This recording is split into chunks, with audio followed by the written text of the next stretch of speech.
You probably clicked this video's thumbnail expecting a video about BuzzFeed and how they are the worst YouTube channel in the world. And I will just flat out say that BuzzFeed is an excellent channel with unique content next to the channel I will talk about in this video. I am not kidding. And I'm not the only one that thinks this channel I'm gonna talk about is trash. Even Dross Roxanne, arguably the biggest horror YouTuber in the entire world, said that this YouTube channel is a third world BuzzFeed, implying it is worse than BuzzFeed itself. The channel in question has been in a heated battle against different Spanish-speaking YouTubers, and I haven't seen any English channel covering it, so I decided to do it. So it's very likely you have never heard of this battle or this YouTube channel. But before I continue, I will say something. I cannot tell you the name of this channel, and the reason is that this channel, one of the biggest YouTube channels in the entire world, flags videos that criticized it, and I assume since it's such an enormous channel, more than 20 million subscribers, YouTube just believes the claims every time. That's right, this YouTube channel, which is a corporation since it's not a channel run by a single person, it's systematically flagging and sending cease and desist emails to YouTubers that criticize it. It has come to the point that YouTubers censor their videos or just don't say the channel's name in fear of retaliation. YouTubers call this channel different names like Bubulubu, Dubalin, you name it, and they use these names so as not to be sent a strike, because if you talk about it, even if you just use the channel's name, it will send a strike to your channel. It is abusing YouTube's system. It doesn't matter because everyone in the Spanish-speaking YouTube community knows they are talking about this channel. So as I was saying, I cannot use any of this channel's images or pictures. And I also won't name this channel because of obvious reasons. But I'm sure with the clues I give you in this video, you will easily find it anyway. Meh, whatever, I will invent a name like everyone else does. Let's call this channel Majin Buu, because why not? Since there are so many bad things I could say about this channel, and the script I was writing for this video didn't make much sense, I decided to make this a top 10 video listing the top 10 reasons why this channel is the worst YouTube channel ever, in my opinion, and a lot of other people's opinions. This way I can better structure my script and tell you the most important reasons why Majin Buu is the worst YouTube channel in the world. I know clickbait is the norm and it's not necessarily a bad thing, but this channel, wow, it was in another level. When this channel started, there was a sexy girl wearing as little clothing as possible in almost all of their thumbnails. Quick story, let me tell you how I learned about this channel. I remember a couple of years ago I saw a thumbnail that caught my attention. You know, 3 or so years ago it was super popular to have those weird, clickbaity thumbnails that had at least 3 red arrows pointing at nothing. This thumbnail was like that, but then I saw the title of the video and I just couldn't believe it.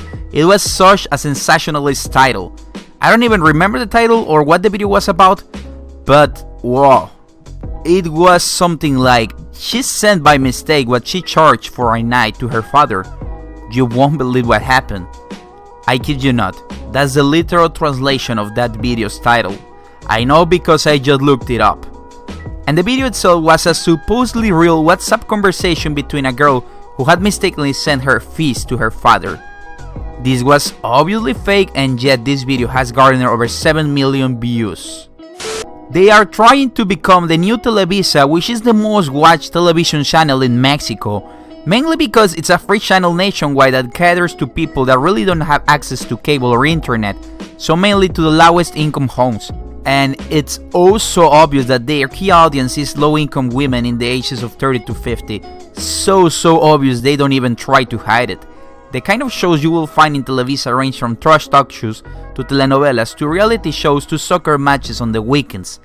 Even the owner Emilio Azcárraga Milmo, who was the owner of Televisa for more than 20 years and the richest man in all Latin America for a very long time, agreed with me in this sentiment. In an interview to magazine Proceso back in 1993, Emilio said, "Mexico is a country with a very fucked up modest class, and they will never stop being fucked up. For television, it's an obligation to bring fun for that people and take them away from that sad reality and from their difficult time. The middle class, the lower middle, the upper middle, The rich, like me, we are not clients, because we rich people don't buy shit. He said this back in 1993 and it's still true to this day, and I don't think this only applies to Mexico but worldwide.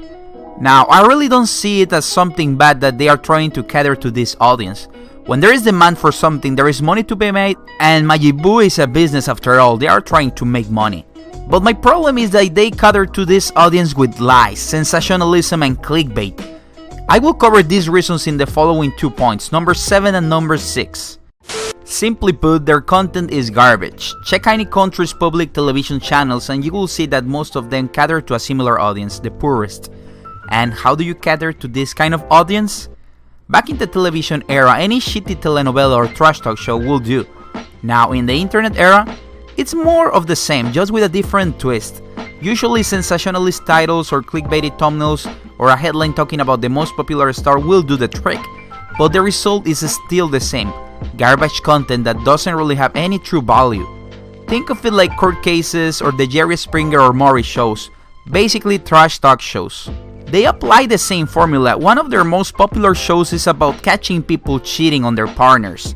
This is just trash content, it doesn't bring anything to you as an individual. I have nothing against this kind of content, in fact most media is like this. For example, I watch South Park because it's fun. Most of the times I don't learn something new watching South Park, I just watch it for fun. Most forms of media are like this, but my main gripe with this channel is that it flat out lies to its viewers. And that leads us to reason 6 why they are the worst channel on YouTube. It's obvious a lot of their content is fake and their recent series of videos are all staged, and yet they claim them to be true. They also claim to have been sued by a Mexican candidate that was running for presidency.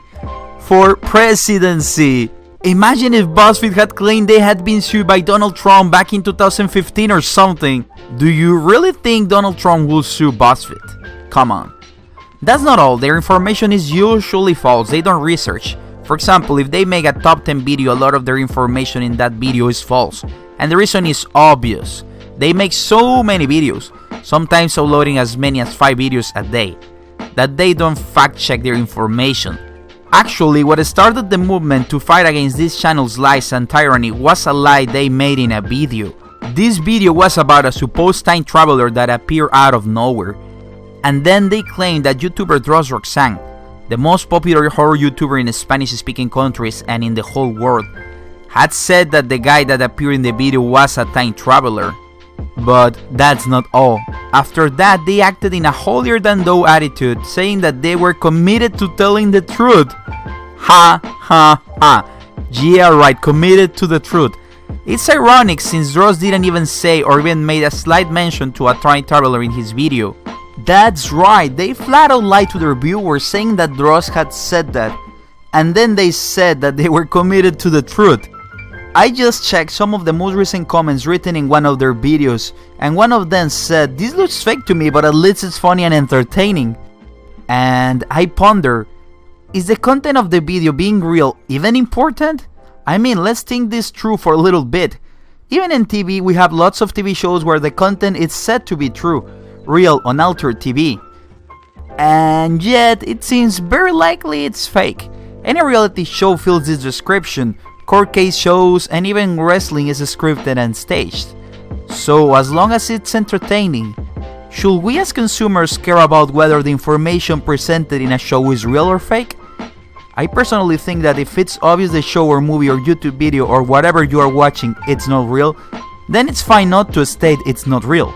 What I'm trying to say is, a show like Game of Thrones doesn't need to tell us it's not based on a true story, obviously.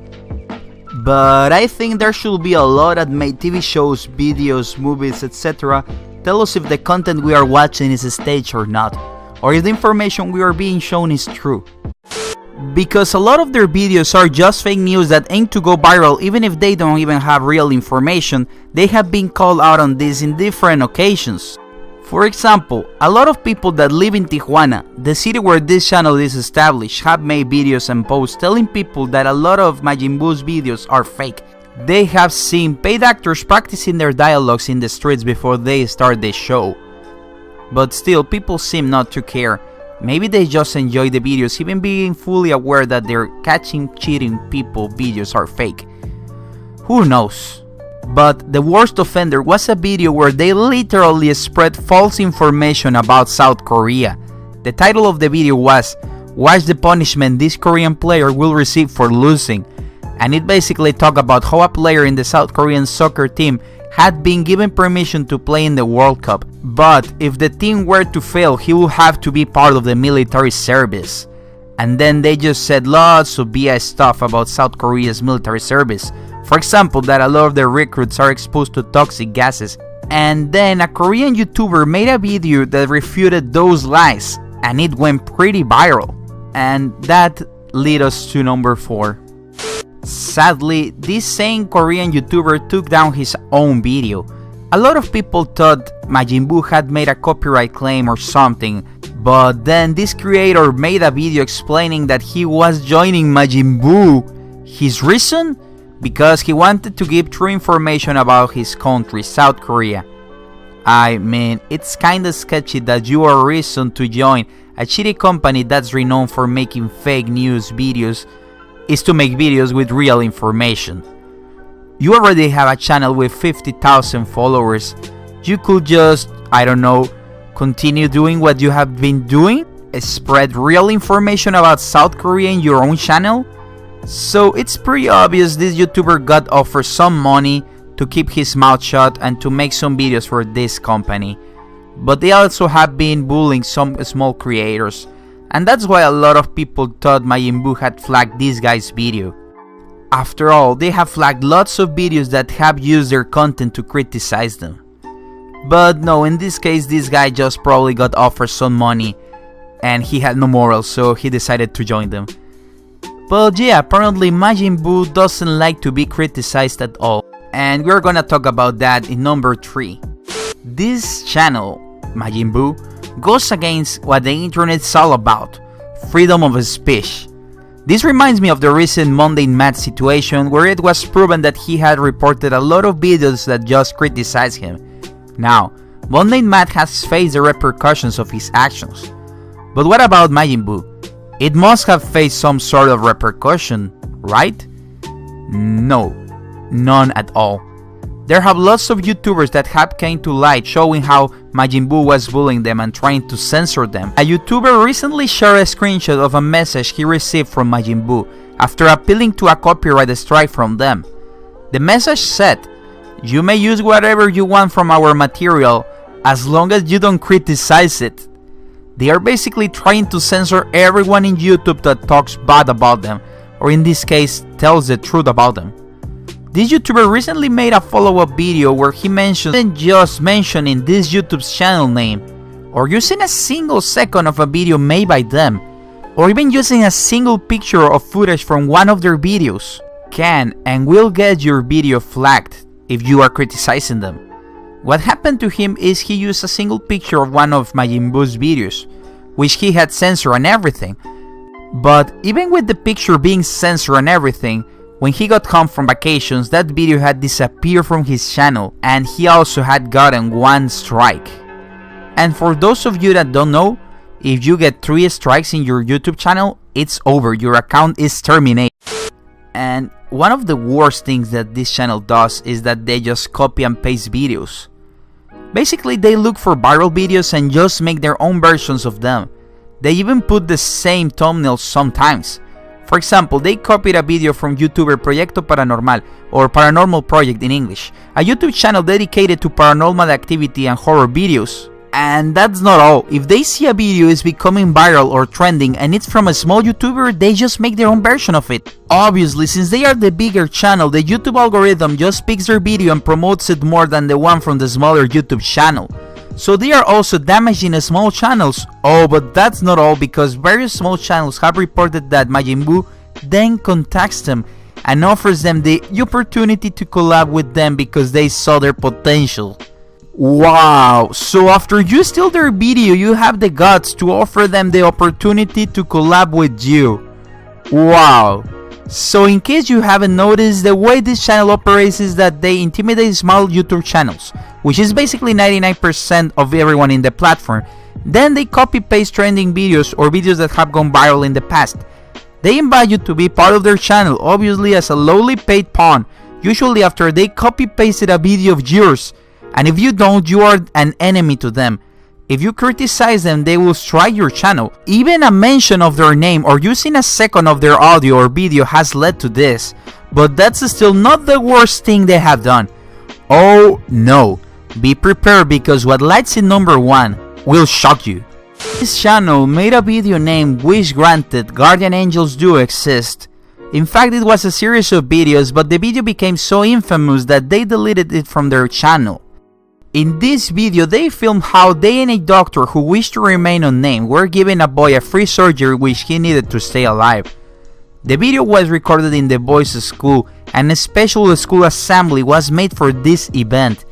The problem is that when the little boy went to see this doctor that had supposedly accepted to give the boy the free surgery, the doctor told the family that the kid was fine and that he didn't need the surgery.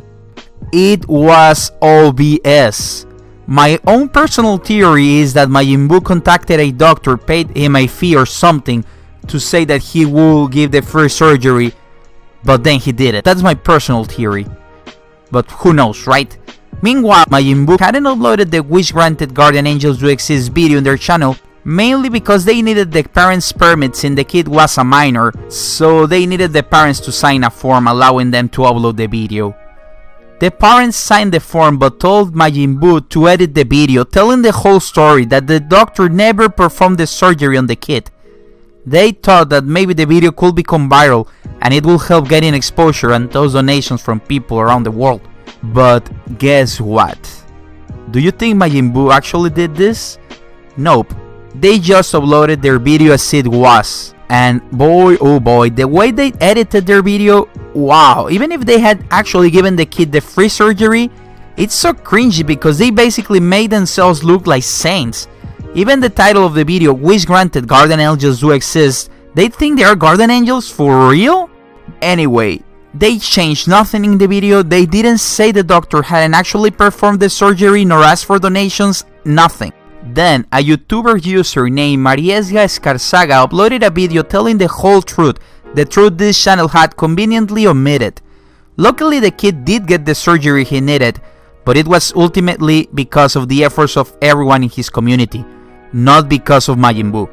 So yeah, my number 1 reason why this is the worst YouTube channel in the world is that they took advantage of a kid in need, made a spectacle of him, and then did nothing to actually help him.